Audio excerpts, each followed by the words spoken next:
the outcome and however far we get, we can promise excitement. And things look like they are moving fast at Krass, da ist irgendwas so am, that's exactly how we like it. Yeah, Rapid exactly. Iteration am Austreten. is the key of SpaceX. Yeah, we've done it with all of our major innovative advancements, including Falcon, Dragon, and Starlink. We believe that if you're not failing, you're not learning. Kann ich das irgendwie leiser machen? Yeah, many of the innovations that we've developed have come from our failures, and they teach us how to avoid the perils of spaceflight. It's a tough business. But all of this testing, all of the iterative design allows us to make the design better and better. Ich guck mal gerade, ob ich on X, ja. Exactly. One of the examples that we love to talk about is the Dragon capsule, like the one located behind Shiva and I here on the mezzanine. Oh, Digga. 6 Minuten. Ich will nur noch mal refreshen, dass es auch irgendwie im... Not designed to be reusable. We wanted to prove the initial design, and then when we brought Dragon 2 online, we had to do a lot of corrosion analysis based on flights that had splashed down and analysis on hardware received there. And now our Dragons are reusable and also rapidly at a much rapid pace than they used to be. Yeah. So, I mean, great learnings from our original Dragon to our new crew and cargo vehicles have directly improved the operations, and they've helped us change our understanding of what's possible when it comes to rocket and jetzt bin ich gespannt, Digga. Now, we're just under T-minus 6 minutes, so I think it's another good time to check in with Dan for the rest of terminal count. How are we looking, Dan? Thanks, Shiva. We're looking good. 5 minutes, 35 seconds, and we're counting down. We are just about at closing the prop load sequences on booster and ship. Just a reminder, ship we're going to close out at around 3 minutes and 30 seconds, booster at about 2 minutes and 50 seconds. Once all of that prop is loaded on board, we'll have about 10 million pounds of propellant on both stages of Starship. Sieht das krass aus, Alter. We'll go through a couple of different procedures with the ground. We'll do what's called pushbacks, clearing out the lines between our prop farm and the vehicles themselves before we get to launch. And then in the next few minutes, we'll get the final guidance system alignments, some final thrust vector control on the booster checks, and all that'll be performed. And again, if we need to hold, we have a hold gate built in at T-minus 40 seconds where we can hang out. It sounds like today we'll have about 15 minutes to hold at T-minus 40 if we need to. If we hit that right now, it looks like the most likely reason would be winds. We're not tracking any technical issues to our T0 at 8:25, just about 4.5 minutes from now. Sieht aber aus wie Trockeneis ist. Really looking good. The booster's almost at full frosty, so we'll see that close out in just a couple of minutes. But we're getting really close to flight, guys. Kann aber auch nochmal sein, dass sich das nochmal verschiebt, das Datum, ne? Also die Zeit. Hear them cheering occasionally. Now, Dan mentioned a good point about the holds. We have an opportunity to today hold for a few minutes, and this is a really cool thing about Starship, and we don't have this opportunity with Falcon or Falcon Heavy. Up until the T-minus 40-second point, aborts are just holds. So anything that would trigger an abort prior to T-minus 40 seconds becomes a hold. So that's a really cool feature to allow the team to wait for final checkouts or assess prop levels, engines, avionics, vehicle pressurization. It's really helpful to ensure a liftoff. Yeah, and that's something. Das ist so krass, wie viel da runterkommt, ne? Wie viel, das ist normal, dass da irgendwie auch so einfach Gas austritt und so. Pass prop load and then have to scrub because of weather or scrub because of an issue on the vehicle. And we don't have the same constraints on our propellant and our system with Starship, which gives us more availability in the window. And sometimes that's all you need. Sometimes the winds dip just enough where you can launch the rocket safely. And otherwise, if you didn't have that ability to hold a few minutes, you might miss that window and then have to recycle to another day. Yeah, exactly, which is kind of like today. Like we mentioned earlier, winds are the thing that we are watching, so good news there. So we are still continuing to progress. We're looking at liftoff. Ja, ich glaube, die konnten die letzten Tage nicht fliegen, weil wegen dem Wetter, weil das Wetter noch nicht so gut war. There's nothing more exciting than watching a test flight for a developmental program, and that's where we're at today. Ist cool, dass sie es jetzt Testflight nennen, damit die Presse nicht wieder irgendwie schreibt, jo, voll die Katastrophe gewesen. the design of Starship, work those things into flight test number 4 and new objectives there that'll eventually get us to that glorious, rapid, reusable future that we so badly want.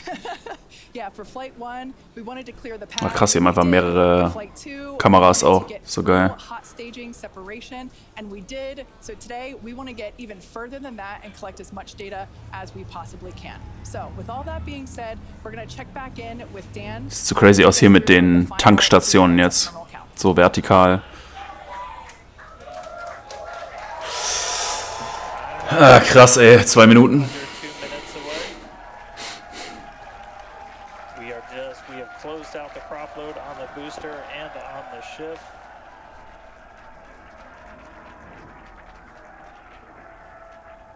And we're starting to hear some good news that it looks like winds are not going to hold us up, so there's a good chance we blow right through that 40-second hold. Okay, also Wind ist kein Problem. A minute and 20 seconds away. Just walking you through one last time, we're going to see the engines ignite about 4 seconds before we hit our T0. They're going to ignite in 3 different banks. You'll get 13 of the inners, 15 of the outers, and then the last 5 ignite just 2 minutes before T0. And then after that, the quick disconnect will retract. The engines will start to throttle up, and then we'll see liftoff about 1.5 seconds after T0. So we're under a minute away.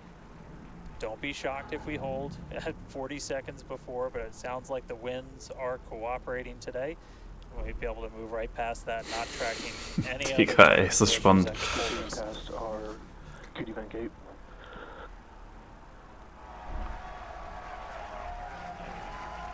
Through the QD vent gate past that 40-second hold. Go for launch.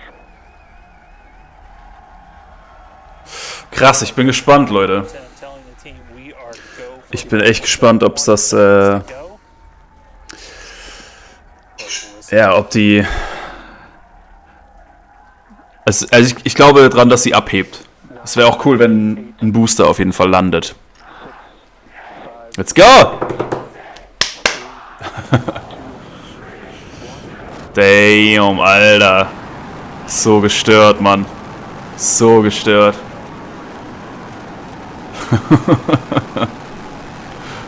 What the fuck? Ey, das muss so krank sein, wenn man da ist, ne? Yo, Alter, guck mal, die Kamera, wie die noch so mit hochschwenkt einfach.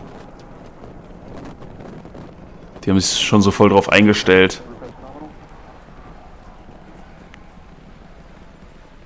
Crazy, Mann.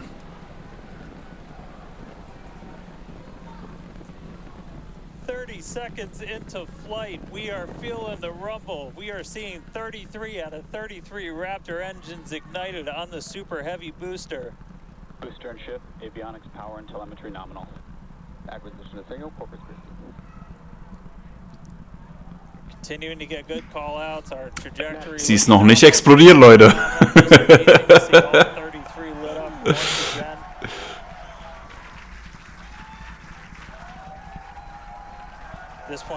Sieht gut aus. Krass, Alter, wie viele Kameras die diesmal installiert haben.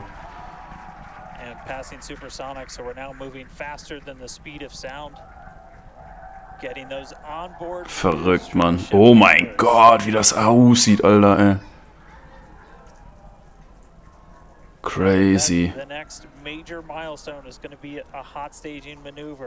So, jetzt wird's spannend. Ja, jetzt kommt das Hot Staging, also die Trennung.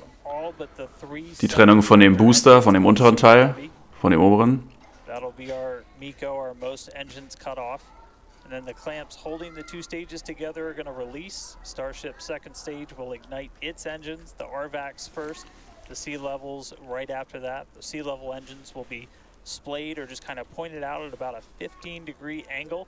So if you look close and we get good tracking, you might be able to see those center right after. Auch cool, wie du links unten siehst, dass die Engines alle an sind, also die Triebwerke. Also links siehst du quasi, welche ausgefallen sind oder welche nicht. Also hier. Das sind dann die vom Starship selber. Das heißt, die müssten dann angehen, wenn das... Wenn es sich trennt. you'll see the engines ignite on ship, pushing it away, and that will start carrying the ship into space. Booster will start to do its flip and then move into the boost back burn. Ja, jetzt siehst du, wie die links alle aus sind. Nur die in der Mitte sind noch an. Und die müssten jetzt hier angehen. Krass, Alter, oh mein Gott, crazy, Alter. Jetzt hat sich der Booster getrennt. Ja. Und jetzt die vom Starship gehen alle an. Der Booster macht halt so einen Flip. Und jetzt sind die äußeren Triebwerke aus. Und die in der Mitte sind an. Alter. Ey, wie das aussieht, man. Diese krass mit der Erde einfach gestört. Alter. So gut. That's incredible. Verrückt, Mann. Good there. News informing us that the second stage, or the ship, everything looking good, nominal there. First stage is currently performing the boost back burn, expecting that to last about 1 minute. That boost back burn propels the booster back towards the coast, taking it to a landing in the waters of the Gulf of Mexico. We're only using the super heavy boosters 13 center engines from here on out.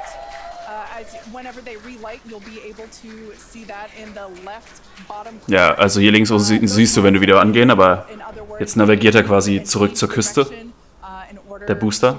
Das ist ja hier der Booster.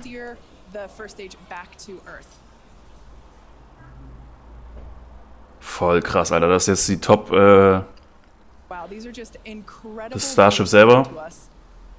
Und da sind auch die Triebwerke noch gezündet. Hier siehst du auch, wie, halt, dass das, ne, Liquid Oxygen, ich weiß nicht, ob das wirklich der Tank ist. Aber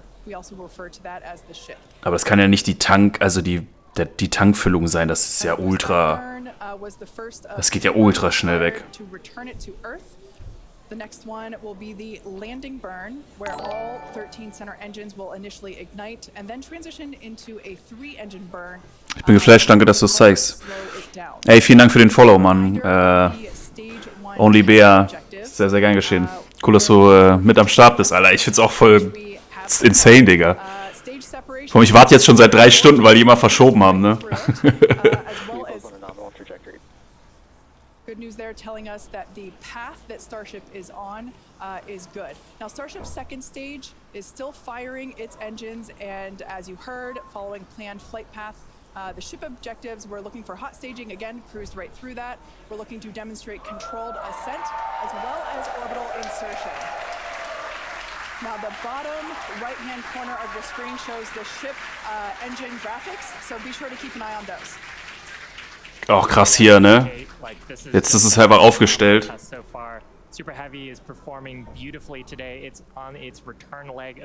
Überleg mal, so, also die sollen ja jetzt im Wasser landen. Also ich glaube, das...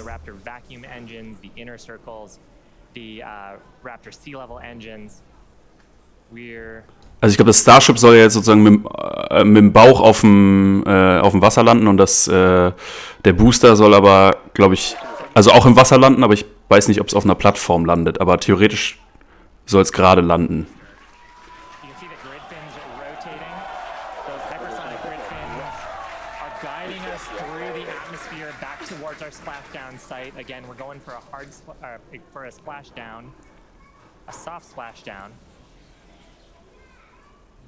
So for landing burn, we're going to expect to see the 13 center engines light, rapidly bring down the booster's velocity, and then oh my God, Alter. in the center for splashdown.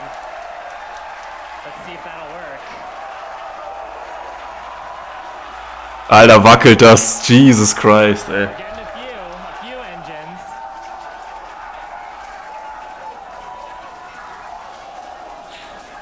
And acquisition of signal. Let's see if we can get some other video of that. Now, this is a test objective today. It is still something that we're attempting to learn. Ja, das blenden die bestimmt gleich nochmal ein. Aber man sieht hier noch so ein Triebwerk, was so an ist. Ey, aber allein das ist ja schon jetzt crazy, wie lang... Also beides ist noch nicht explodiert.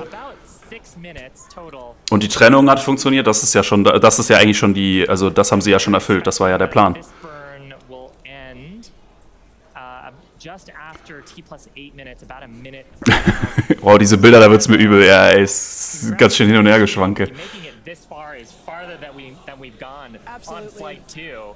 Just wonderful views and great engine performance from the vehicles. Das sieht so crazy aus, ey. Siehst du normalerweise nur im Film, ey. Controlled ascent, we're in the middle of that right now. We demonstrated the hot staging. Kate, as you said, cruised through that. We demonstrated controlled entry of the booster. Just Yeah. stopped a little short of the engine relight, but hey, that's something we can learn for the next one. Yeah. Now that view that we just had moments ago was a live. Aber das sah so aus, als würde der Booster auch im Wasser landen, oder? Our mission control center Kurz bevor so die at Verbindung SpaceX, abgebrochen ist. Where vehicle operators are standing by. Now the next milestone coming up is in less than a minute. At that point, ship will. Or, I'm sorry. it actually Achso, ich glaube, man already sieht hier gar has, nicht. There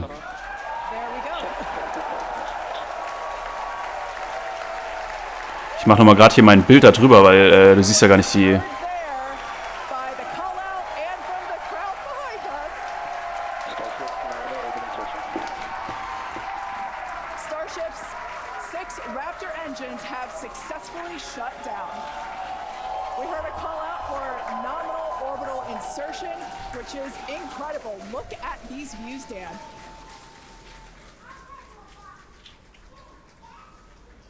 I'm just completely blown away right now. Also die Raptor Engines, also die Triebwerke sind jetzt ausgegangen. I mean, this flight pretty much just started, but we're farther Das heißt, da ist jetzt kein Treibstoff mehr drin, oder? Also hier war ja auch eine Treibstoffanzeige und die ist jetzt runter. into space. Just to recap where we've come, and it's only been 9.5 minutes. How has it only been 9.5 minutes? We lifted off right on time at 8:25 a.m. We didn't have to hold at our gate at all. We had 33 out of 33 Raptor engines open up and light and get us through a nominal ascent. Ja, aber da müsste ja noch irgendwie, also ein bisschen Treibstoff drin sein, um jetzt zum Beispiel, um das kontrolliert irgendwo halt ins Wasser zu werfen. And then we did make it all the way to the landing burn this time. Didn't light all the engines that we expected, and we did lose the booster. We'll have to go through the data to figure out exactly what happened, obviously. So be on the lookout for information about that. But wow, a ship in space. We've got a bunch of, as we said, ambitious objectives ahead of us over the next couple of minutes and pretty much over the next hour, where we're going to really. We've got the ship in space. We're now going to take advantage of this and try and learn as much as possible about some of the other systems, including that first ever Raptor relight in space. So it's just going to be incredible. So all of that's still to come. The mission just started, but wow, what a liftoff! What a hot stage! What an amazing sight to see Starship there. Das ist echt so krass. Vor allem, überleg mal, das sind einfach 10 Minuten, innerhalb von 10 Minuten. Einfach diese Distanz, so wie schnell du dieses Ding da jetzt hochgekriegt hast. Aber ich würde jetzt gerne wissen, was mit dem Booster, also mit dem unteren Teil, passiert ist. Aber da zeigen sie bestimmt gleich Bilder, wenn sie welche haben irgendwie, wie das Ding gelandet ist oder ob es gelandet ist oder nicht. Und wie gesagt, der Plan ist ja jetzt eigentlich, warte mal ganz kurz.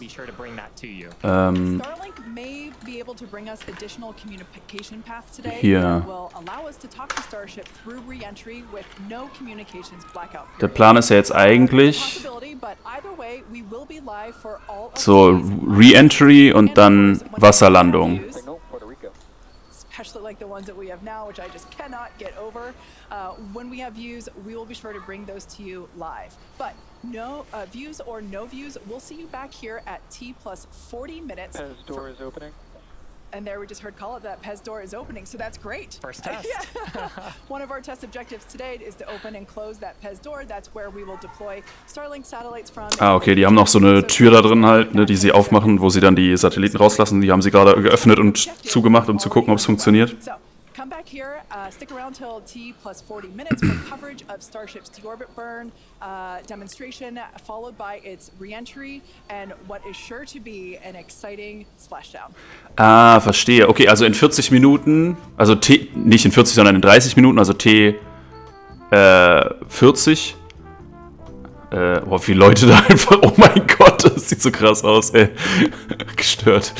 Genau, also in T40 ist das Starship dann, das Starship.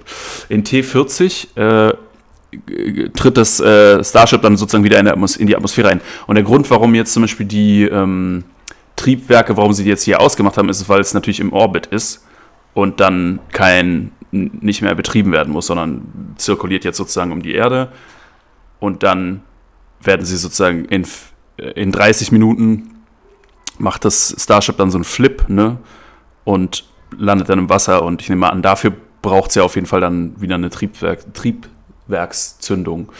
Genau, aber was jetzt sie vielleicht zwischenzeitlich ja noch zeigen, ist eventuell wie der Booster hier, wie der Booster hier sozusagen im Wasser landet. Also, und da das hier dieselbe Zeichnung ist, sieht es für mich so aus, als würden sie beides einfach im Wasser landen, weil sie sich jetzt sozusagen nicht auf die Landung fokussiert haben, sondern nur auf diese Trennung zwischen, ich weiß gar nicht, ob man das hier so, sieht man das genug? Ich gehe mal ran. Dass man, hoppala, vielleicht nicht so nah ran. Genau, dass diese Trennung zwischen Booster und Starship selber quasi, dass die funktioniert.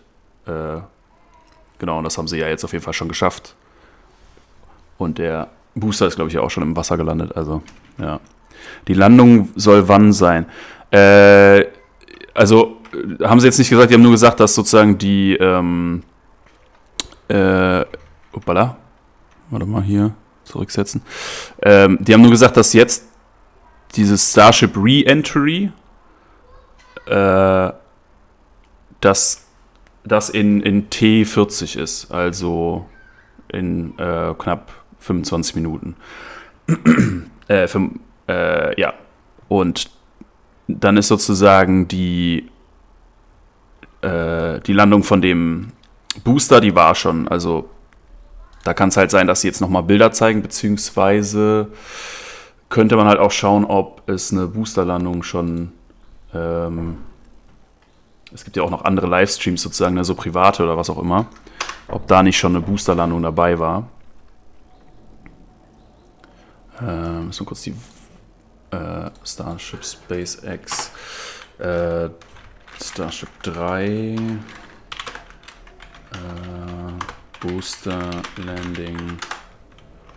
Es wird wahrscheinlich noch nicht so schnell funktioniert haben, aber da sind vielleicht so private Kameras auch dabei, wo man den Booster landen sieht, aber ne, das vor 2 Tagen. Das ist live.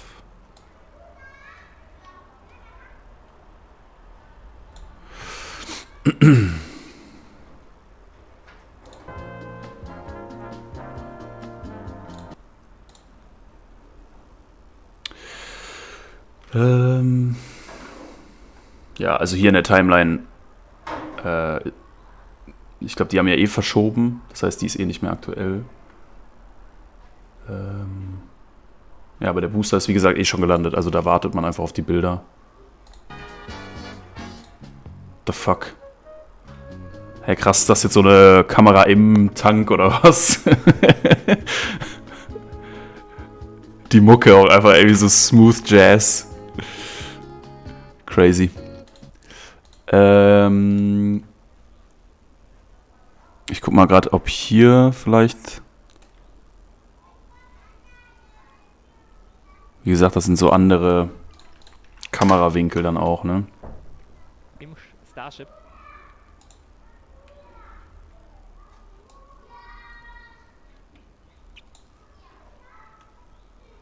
Mehr. Ja. Das heißt, die Boosterlandung hat man noch nicht gesehen. Die zeigen sie dann wahrscheinlich einfach, wenn die das Footage haben. Ja.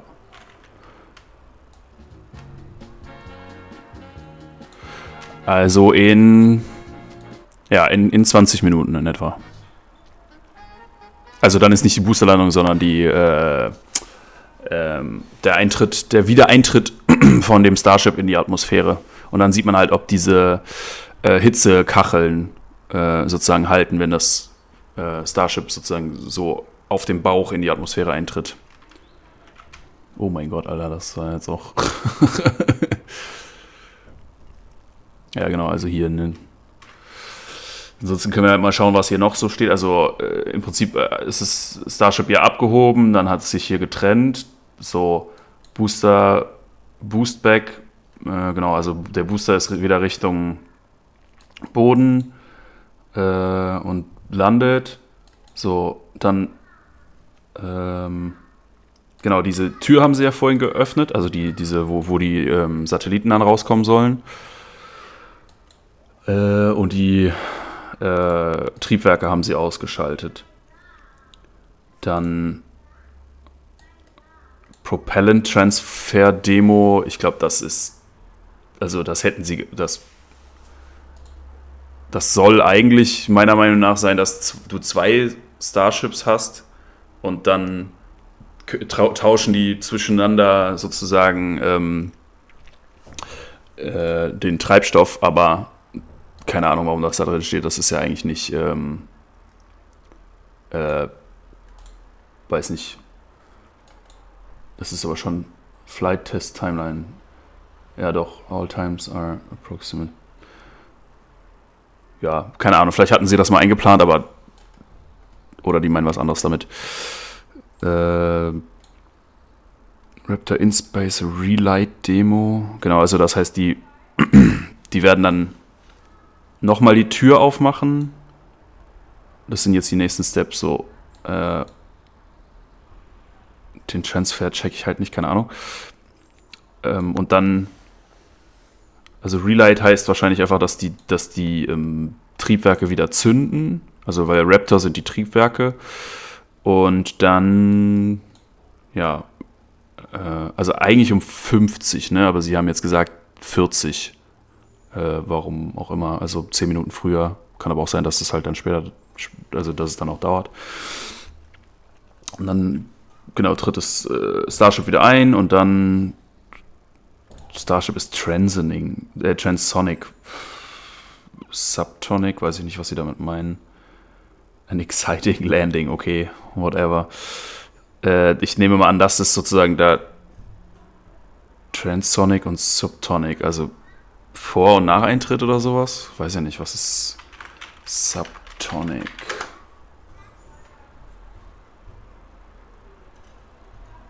Kann mehrere Bedeutungen haben, glaube ich. Subtonic.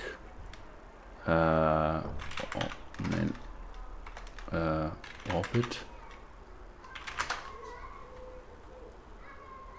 Sonic. And was war das andere? Subtonic und Transtonic.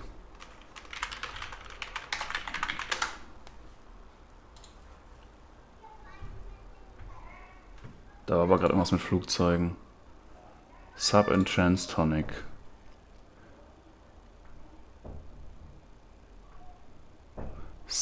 Okay. Aber das ist ja Supersonic. Subsonic, Transonic. Achso, Sonic, nicht Tonic. Transonic, Subtonic. And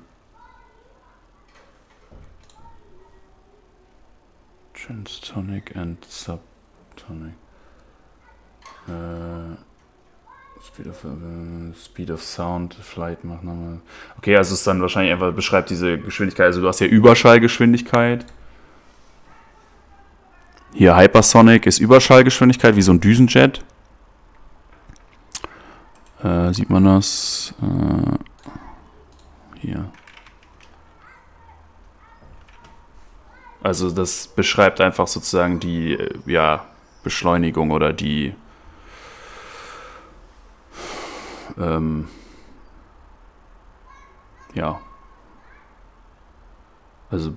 ein Flugzeug ist sozusagen Subsonic oder Transonic. Achso, nee, dann ist Supersonic schon ist schon, glaube ich, alles was größer ist als Mach 1. Und dann alles, was größer ist als Mach 5, ist dann Hypersonic.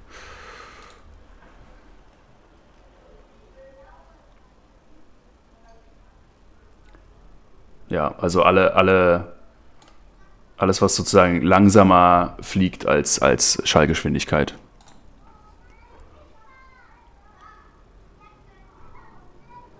Ja. Wieder was gelernt.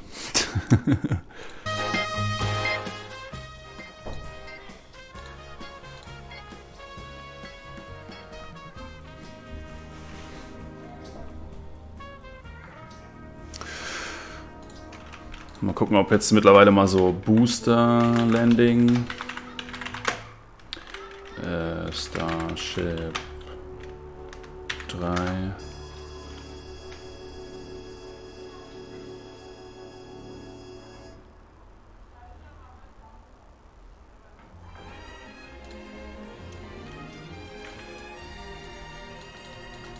Die Mucke, ey. What the fuck, Digga. What the fuck.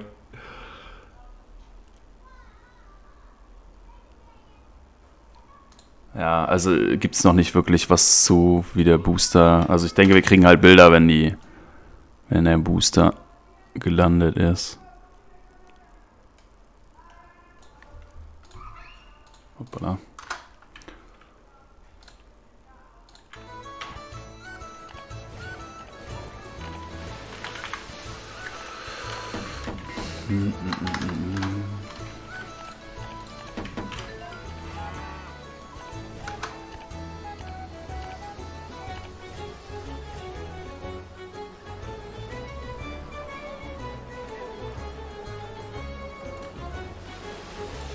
Ja, also es gibt noch keine weiterlaufen wird. Also wir haben Bilder zur Landung von dem Booster. Oder hier, warte mal, was war das? Nee. der auch sehr gelungen war. Das ist nicht der heutige Start, aber es sei gespoilert, falls ihr Ja, nee. der Start. Put on it.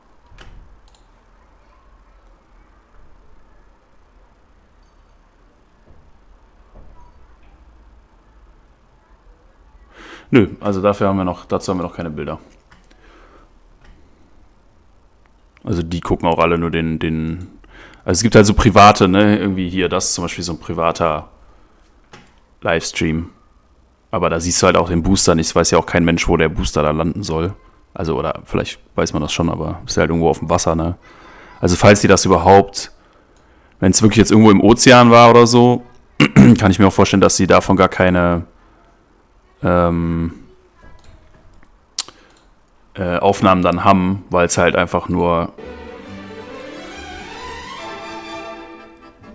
im Wasser irgendwo ist, ne? So. Aber wir können ja nochmal schauen, aber ich finde, das sah halt aus, als sei es im Wasser gelandet. Warte mal, hier war die.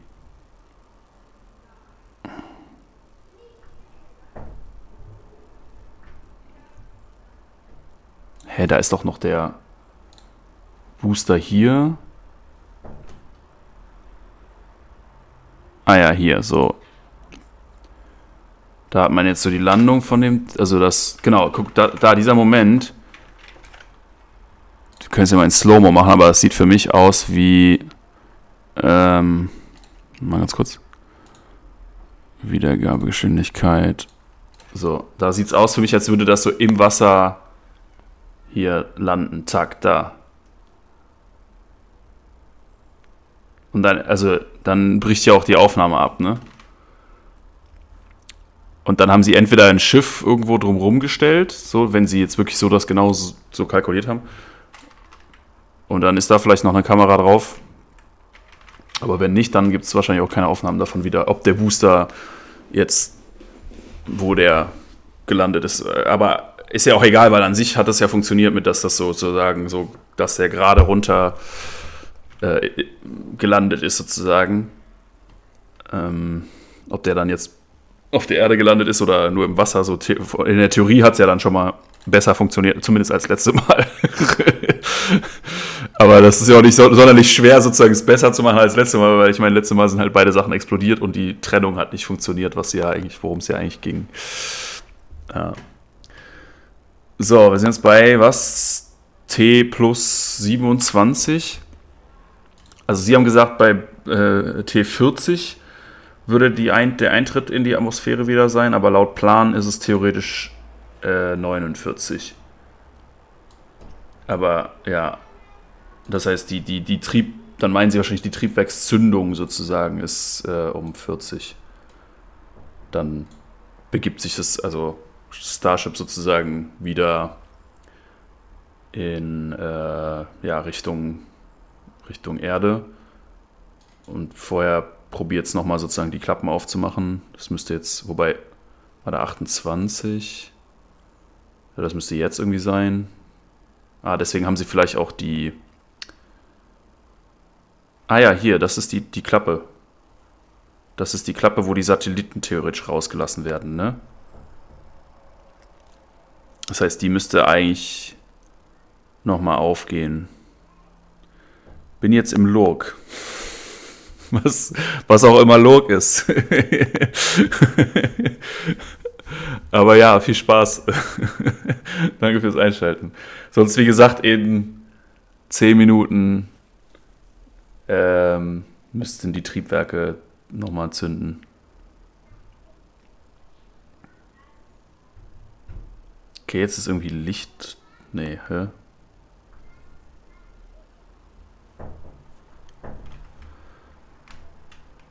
Hab dich an, kann ich schreiben. Okay, easy. Ja, cool. Ich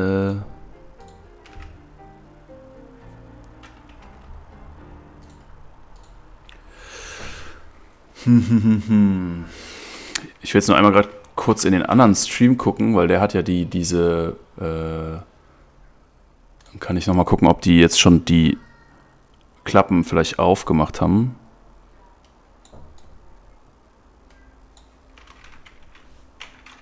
Aber da sind die, glaube ich, auch nicht auf gewesen.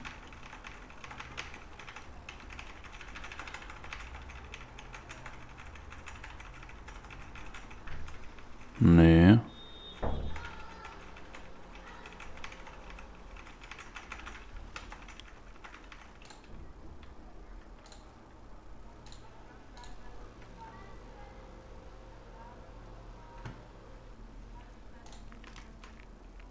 Ja, also das heißt,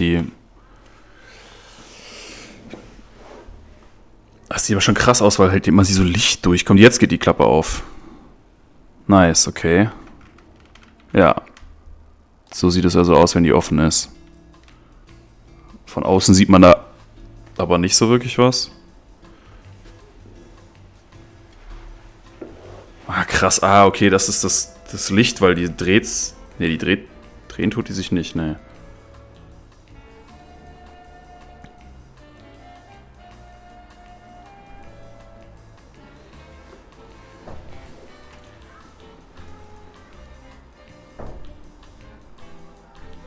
Ja, aber crazy. Wir haben jetzt vorhin einmal kurz gesehen, wie die Klappe so aufging, ne?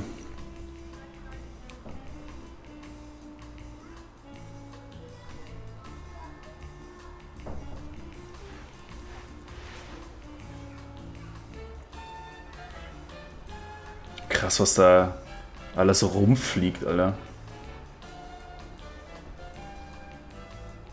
Ist das alles Stuff, der so von der Rakete abgeht, oder was? Crazy. Hä? Ey, die Mucke aber auch, ey. Okay, das ist immer, wenn das Signal dann abbricht.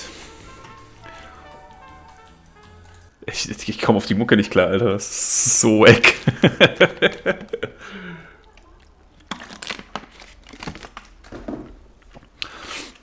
Aber ich mache trotzdem mal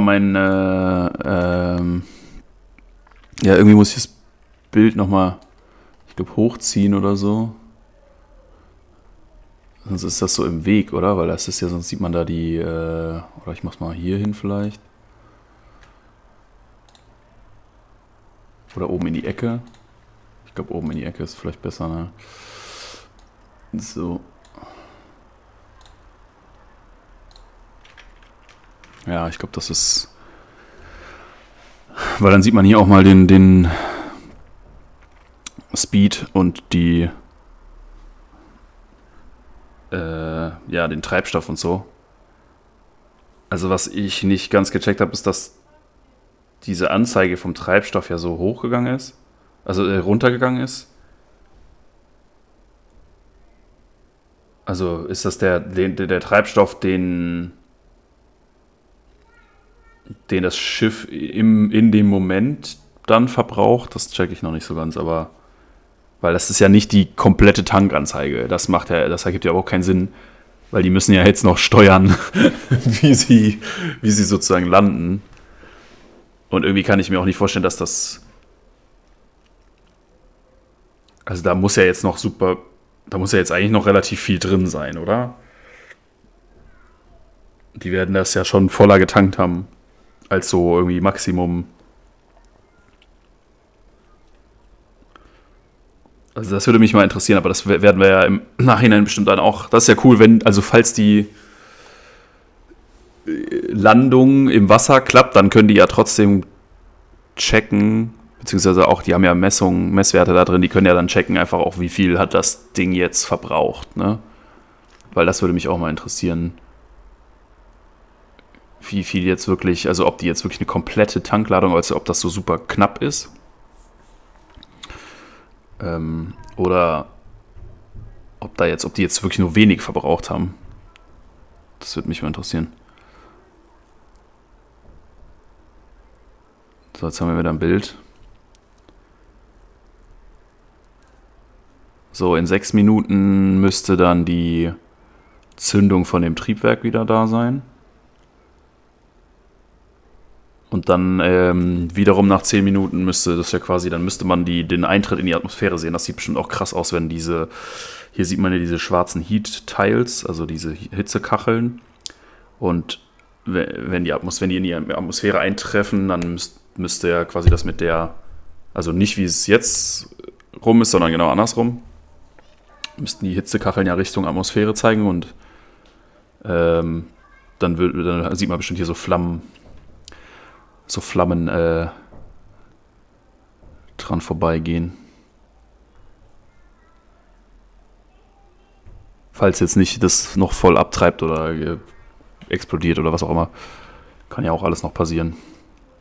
Auch wenn es jetzt ja eigentlich gerade nicht keinen Grund dafür gäbe. Aber es kann jetzt halt auch gut sein, dass das, weil es so kalt ist da oben oder weil es jetzt die Klappe geöffnet hat, ne? Dass dann, keine Ahnung, das jetzt innen gefroren ist und oder dass die Triebwerke jetzt zu kalt sind und dann, wenn die jetzt starten, dann klappt es nicht und es explodiert. Oder ich meine, beim letzten Flug bei Starship 2 ist ja der Booster zum Beispiel ja auch explodiert, weil die Flüssigkeiten im Booster selber sozusagen zu sehr umhergewirbelt sind und dann nicht vernünftig in die Triebwerke reingekommen sind. Und das haben sie ja jetzt so geändert, dass sozusagen im Tank, dass sie da so Wände reingebaut haben, dass die Flüssigkeit da drin halt nicht so schwappt, sondern eher, okay, so vernünftig in die Triebwerke reinläuft. Aber es kann jetzt zum Beispiel auch sein, okay, jetzt ist es da oben so kalt, dass es dann gefroren ist und dann zünden die Triebwerke nicht mehr oder so. Oder dann geht ein Triebwerk in Flammen auf und so weiter und dann müssen sie es halt, das ganze Schiff dann in die Luft jagen. Beziehungsweise gut, bei einem Triebwerk wäre jetzt wahrscheinlich nicht so schlimm, weil sie ja immer noch so hier ihre Triebwerke haben. Ja, genau, und hier da ist ja dieser Schnitt in der Mitte vom Starship, das ist wie so eine längliche, so eine Kerbe. Und an dem Punkt ist eigentlich geplant sozusagen, dass sich diese 2 Schiffe, wenn sie denn mal 2 ins All geschossen bekommen, irgendwann sozusagen am Bauch treffen können. Also hier an diesem Ding da. in der Mitte das Ding. Und dann würden die sich so am Bauch sozusagen ja, andocken und da darüber Flüssigkeit austauschen. Weil wenn wir jetzt wirklich mal angenommen, so das Starship fliegt so den ganzen, hier wie in dem Plan, ne? Angenommen, das Starship fliegt hier hoch und würde auf dem Weg bis hierhin, sagen wir mal so 90% des Treibstoffs verbrauchen, ne? Und dann beim Runterfallen braucht es ja nicht so viel. Also hier zündet es quasi schon, um in Richtung Erde wieder einzuleiten. Ich weiß nicht, ob es dann hier den ganzen Weg auch zündet. Ich kann mir vorstellen, dass es dann hier sozusagen nochmal ausgeht oder... Naja, aber ist ja auch egal. Also sagen wir mal 90% hier und für die Landung 10%. Keine Ahnung, kann auch anders sein, aber einfach jetzt nur der Einfachheit halber. So, dann ist das Starship ja sozusagen quasi, wenn es hier oben ist, eigentlich so gut wie leer. Wenn du 2 Starship-Schiffe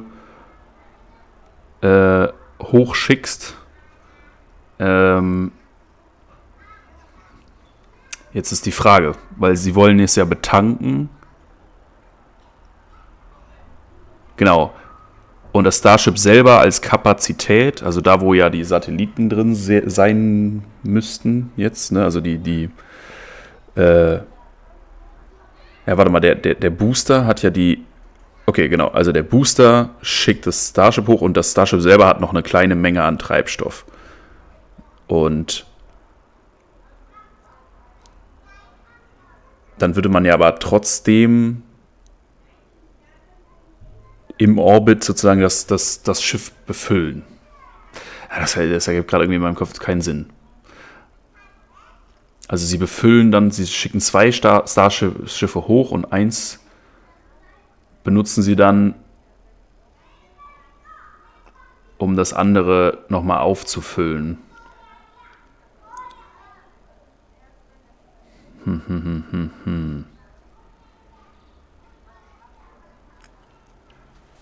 Naja, werden wir vielleicht nochmal erfahren.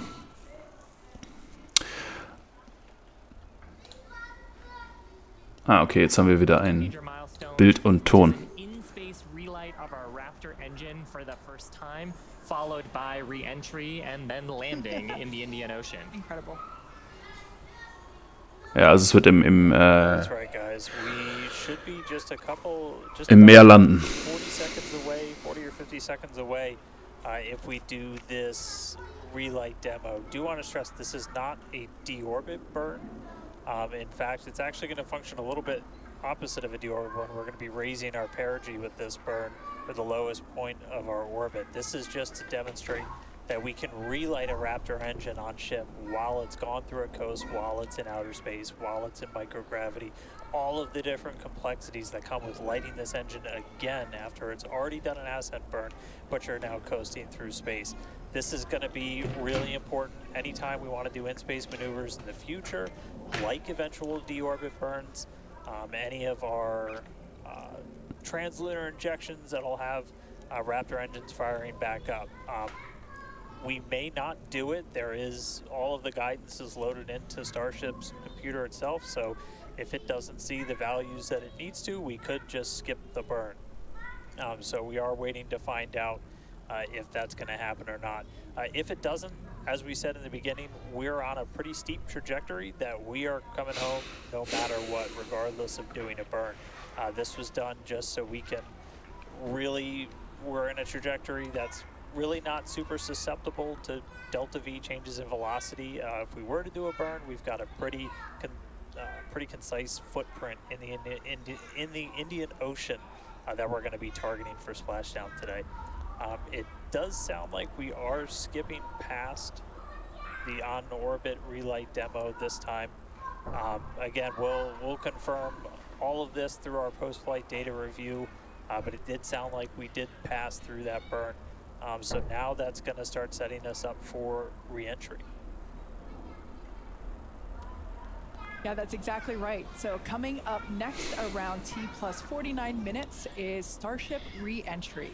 Now, this is typically a portion of flight where we don't have communications with spacecraft because okay. Also jetzt gerade haben sie keine around Orbital Keine Verbindung. about 8 kilometers per second or roughly 5 miles per second. Super fast. 8 Kilometer pro Sekunde, einfach, das ist so gestört. The atmosphere results in friction and creates a plasma field around the vehicle. That blanket of plasma distorts communication frequencies, so we're basically left with a brief communications blackout. Ja, okay, also durch den Plasmaschild, der sozusagen dadurch entsteht, dass diese Temperatur so hoch ist, beim Eintritt blockiert das sozusagen alle Signale.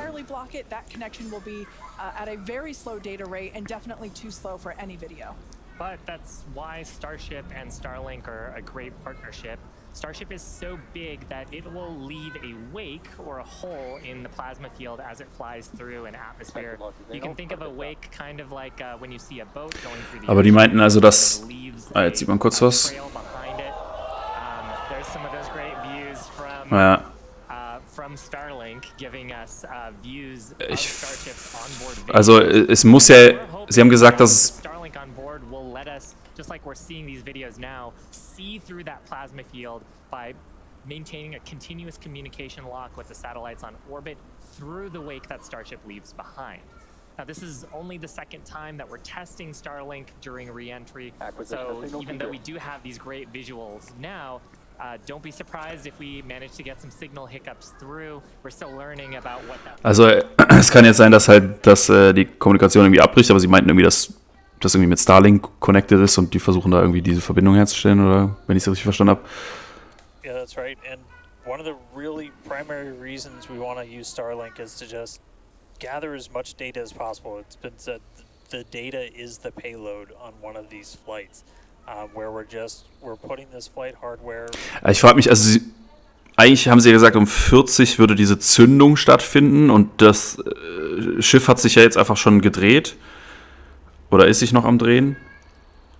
Und fällt halt mit, oh krass, jetzt sieht man da diese, oh mein Gott, das sieht so crazy aus. Und das fällt jetzt halt mit 8 Kilometern pro Sekunde, beziehungsweise hat es sich ja so, also entweder hat es kurz gezündet, ne, die Triebwerke, um diesen Wiedereintritt in die Atmosphäre einzuleiten. Oder es ist quasi jetzt die ganze Zeit schon angewiesen.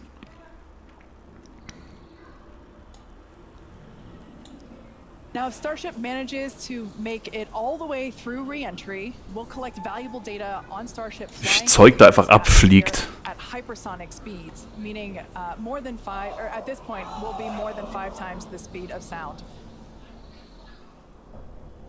Now we're watching these live views. Oh mein Gott, Alter. Das sieht so gestört aus, ey. What the fuck? Ey, das sind so Geschwindigkeiten, ne? Und dass das alles hält, Mann. Wow. Jetzt müsste man irgendwann Flammen sehen. Jetzt haben sich hier so die Flügel so ein bisschen bewegt. Oh mein Gott, okay, jetzt wird's spannend, Alter. Krass. Aber man sieht keine Flammen. Aber es müssten noch Flammen kommen, sobald es in die Atmosphäre kommt, wahrscheinlich. So I mentioned those flaps. That's one of the things that enables Starship to help control itself and survive the heat of reentry, which, like we said before, we're expecting that reentry to occur around T plus 49 minutes. So we're so crazy, wie es jetzt aber auf der dunklen Seite von der Erde ist gerade. Und dann so innerhalb von so 5 Sekunden, 20 Sekunden oder so, ist es direkt wieder auf der anderen Seite. What the fuck?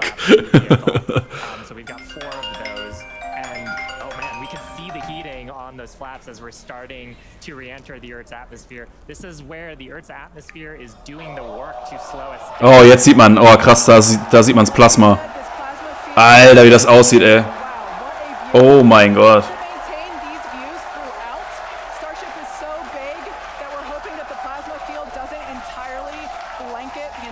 Ja, jetzt wird's spannend, ob das aushält. Aber es sieht aus, als würde es das aushalten, ne? Ey, wie lang dieses Plasmafeld auch ist. And it's important to note with the ascent Also ich kann mir gut vorstellen, dass es das nicht aushält jetzt. orbital velocities, even Weil though das ist ja so eine Kraft, Alter. Guck mal, das ist richtig am Brennen, ey. right now are what it would be getting if it were recovering from an orbital mission. Man sieht da war gar nicht, nur noch Wolken und irgendwie Plasma, Alter. Yeah. Again, this is the Crazy. and fastest that Starship has Ja, jetzt schwierig für die Kamera. had. You can definitely tell. Ey, es ist verrückt, Mann. The fuck. The heat shield tiles Sieht man das richtig überhaupt? Mach mal gerade meine... up to 2600 degrees Fahrenheit that those heat shield tiles are dissipating as we are re-entering. Yeah, now this was one of the Sieht critical, so crazy aus. rather the key mission objectives that we were hoping to hit today. We have never, like I said before, this is the fastest and furthest that Starship has ever flown. So this is the first time that we're getting to Alter, vor allem wie lange dieses Plasmafeld da ist. 15,000 hexagonal heat shield tiles are working together to protect the belly of Starship as it re-enters the Earth's atmosphere. Once again, the atmosphere is doing us a big favor here by... 80 kilometers altitude. the Auch krass, dass die Kamera so lange durchhält, ne? by acting as a braking system for Starship as it re-enters the atmosphere. And that's part of the reason why the flaps are so important. We're using the body of Starship and the drag from the atmosphere to slow us down from orbital speed, but you want the vehicle to remain stable. You want those heat shield Ja, jetzt die Kamera weg. painted down, so they can absorb the heat of the Earth's atmosphere. Ey, wie lange dieser Flug runter ist, ne? That they are Verrückt. serving during the hypersonic phase and then again during the subsonic phase. Absolutely. So like we said, these views are being provided by a couple Starlink terminals that are positioned on Starship itself. As that plasma builds, we're hoping that... Oh, aber das sah sick aus. Back to you, but you can see the telemetry there on the right-hand side of your screen. If you watch closely, you can see the speed decelerating. Again, that's the friction of the atmosphere resulting in this plasma field, or excuse me, the blanket that is potentially blocking the Starlink terminals right now. So we'll bring those views back to you if we get them. But right now, for those of you that have recently joined, Hey, wie lange ist dieser Wiedereintritt, bitte? re-entering Earth's atmosphere. This is super exciting because it's the furthest and fastest that Starship has ever flown. It's just absolutely incredible. Major test milestone, something we wanted to accomplish on Flight 2, getting to it today. So just awesome. Now, we actually have some heat shields here. So these are what's doing all the work on Starship, right? Ah, krass, wie groß die sind, Alter. Die sehen immer so klein aus. Heat shields like these. So this one that I have is 8000, flat, like das sind this die one, Hitzeschilder. positioned on the flaps of Starship, whereas Shiva has something a little different. Yeah, the one I have would be on the curved surfaces of Starship. I'll just put it in frame here. So we've got these Krass. attached at various points around the vehicle. Like you said, Kate, 18,000 of these tiles around. Ah, 18,000. To make sure that the structure of the vehicle doesn't carry all that thermal load, so we can recover the vehicles eventually and get to rapid reuse on Yeah. them. They're really lightweight. They sound Ah, a little krass. different than I would have expected them to, but they Ja, are ich hätte gedacht, die hören sich so an, so ein bisschen so... are what's helping Starship. Ja, muss ja sehr leicht sein. Aber trotzdem krass, weil die so beschichtet sind oder halt so viel Hitze aushalten, ne? Again, this is the furthest that we've gotten in our test flight, but the further we fly, the more data that we can get, and that's ultimately the measure of success here, which I mean, I think today has been a huge success given where we've gone and how much further we've gotten with both the booster and... Jetzt müsste das Schiff ja eigentlich langsam wieder landen. Ich will nur ganz kurz gucken in der warten wir die hier. Landung ist um 1:04. Also das heißt, in 10 Minuten, 15 Minuten müsste es auf jeden Fall eigentlich landen.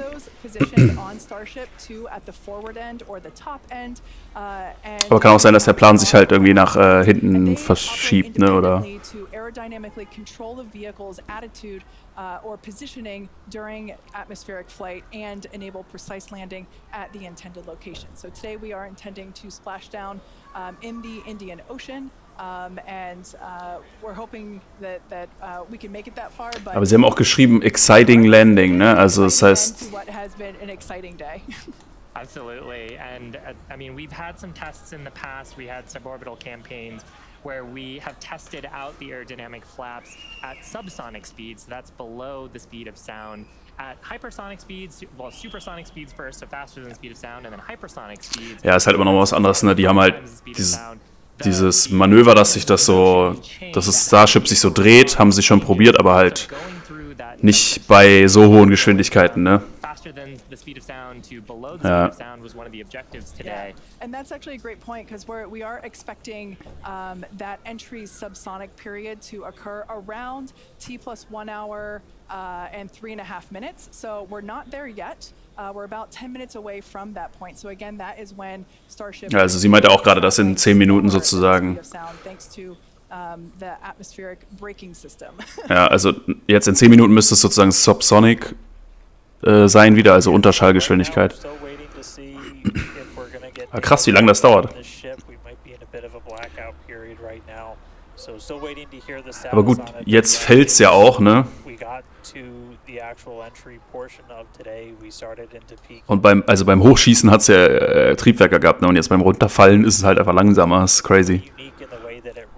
Especially for something reusable. The closest parallel has been the space shuttle.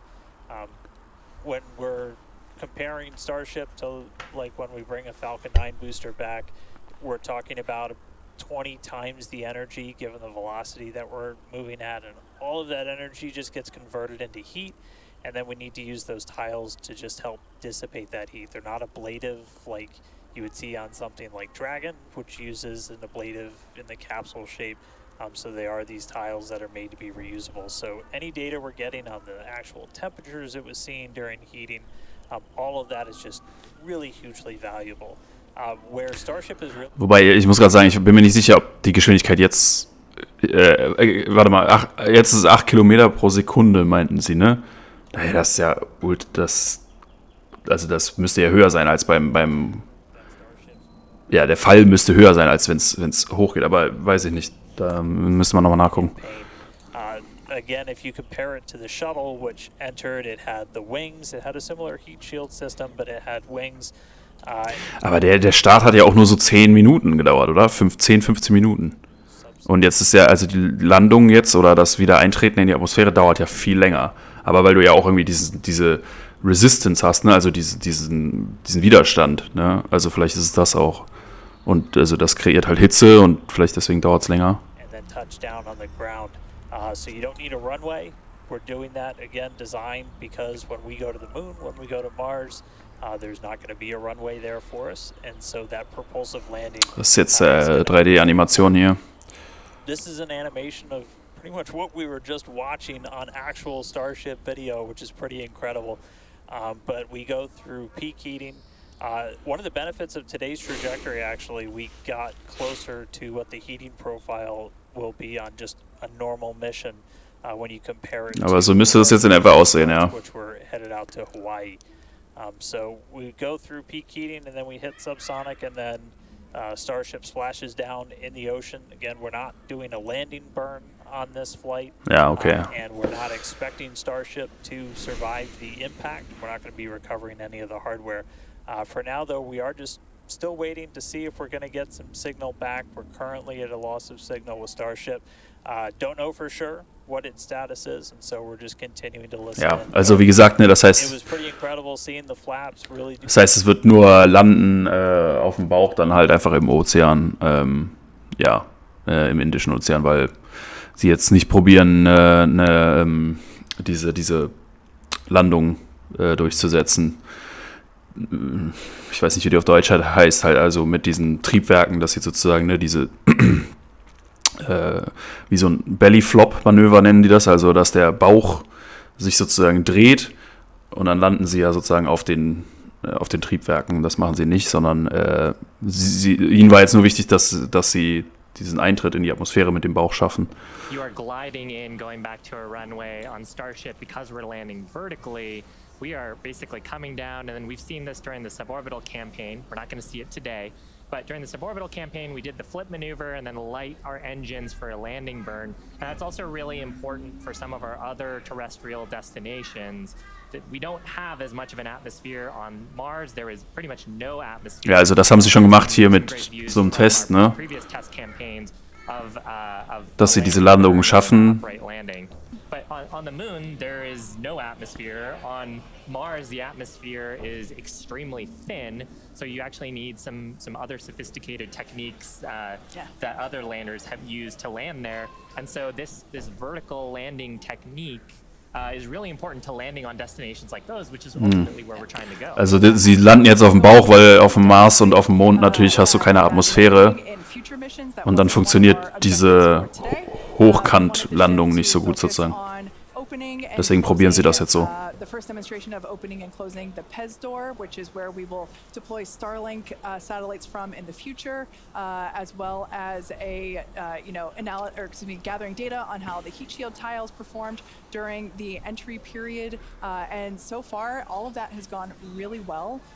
So overall, it's been pretty great, and it's great to see how those initial tests that we performed a couple years ago for those high altitude tests allow us to see what those will look like in the future. But this piece that we're doing today of, okay, if we are coming back from orbital velocity and we're going through that entry period, that is the missing piece, right? We already figured out how to land once the ship gets to a certain velocity or altitude, and it's really this piece that we were trying to figure out today. How do we get Starship to survive orbital velocity atmospheric entry, and we hope to find out soon. Yeah, I mean, we talked about rapid iteration. Ja, also sie versuchen jetzt auch eher rauszufinden, ob sie es überhaupt schaffen. Sie versuchen jetzt eher die Hitzeschilde zu messen, ne, und zu testen. Und es geht mehr darum, quasi das Starship überhaupt durch die Atmosphäre zu bekommen, also durch diesen Teil, in dem diese Verbrennung so hoch ist, also weil die Geschwindigkeit so hoch ist und der Widerstand und Gravitation und so weiter, dass es dann so Kräfte auf das Starship hat, dass die jetzt versuchen sozusagen erstmal das zu überwinden, bevor sie das jetzt noch landen, das Starship. Macht voll Sinn. Generating because of friction as the belly of Starship was making contact with the Earth's atmosphere, and that resulted in some plasma. So as Dan said before, we believe that we're in a bit of a blackout period at the moment. We are expecting the vehicle, if it's still alive. Ja, jetzt müsste es langsam eigentlich unter Schallgeschwindigkeit sein. Slower than the speed of sound speeds in 3.5 minutes from now. In 3 Minuten. So, if it's still up there in one piece, it still has a way to go. We're not there just yet.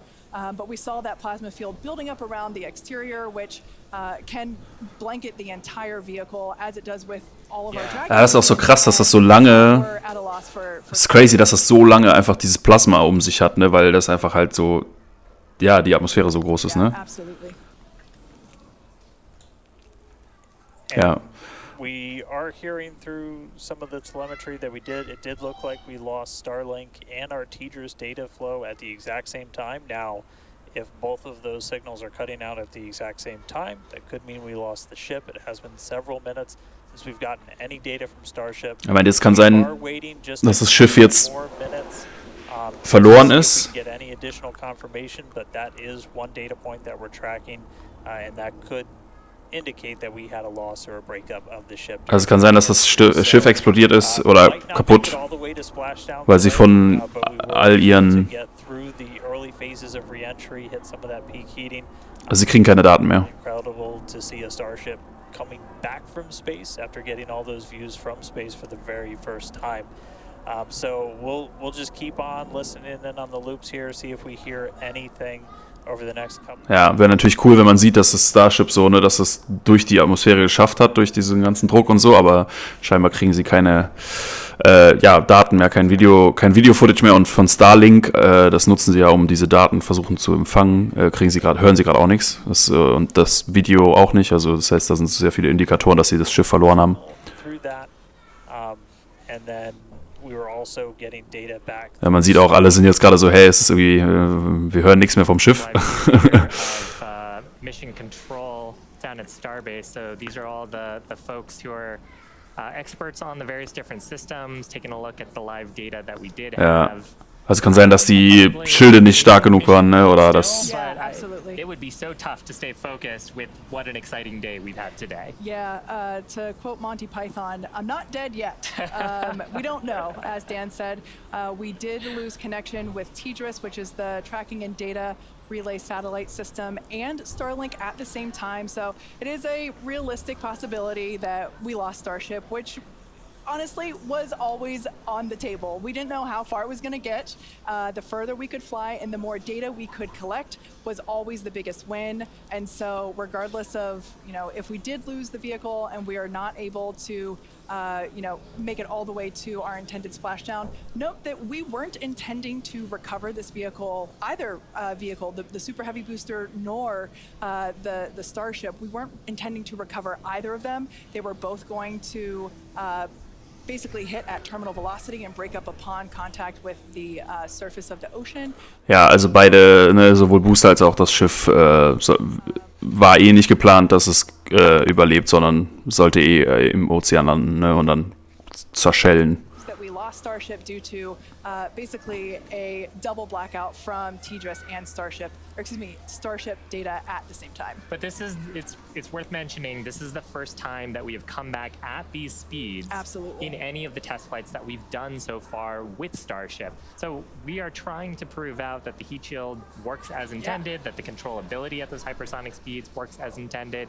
So if we were able to get back any data on that, that means the next version, what happens on Flight 4, 5, 6. Ja, aber es ist natürlich trotzdem krass, dass sie jetzt diese ganzen Daten gesammelt haben, ne, und auch dann über wie die Hitzeschilde beschaffen sein müssen oder wie viel sie jetzt ausgehalten haben und so, ne. Whenever it was initially starting, so we must have gotten some data today there. has been otherwise a phenomenal day. Incredible. Liftoff on time, full ignition of all of the boosters, engines, successful hot staging, and then ship took it from there. Yeah, absolutely. We were able to see the ship actually make it further as well as the booster. We were hoping that the booster would perform a soft water landing, but we lost it during just before it was able to ignite the landing burn. But the ship continued on.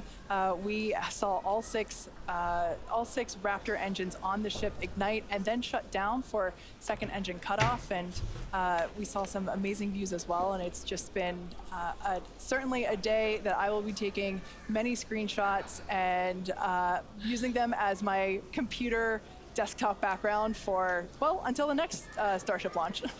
When we get even better views, I'm sure. Exactly. And we also hit a number of our other ambitious test objectives. We had a chance to at least initiate the commands for a propellant transfer demo within the vehicle. This is something that Starship's going to have to do in the future, and these sort of transfers haven't been done at this scale before, so that's a first as well. We also were able to demonstrate that the door. Jetzt sind wir 5 Minuten nach. Ich will mal gerade checken.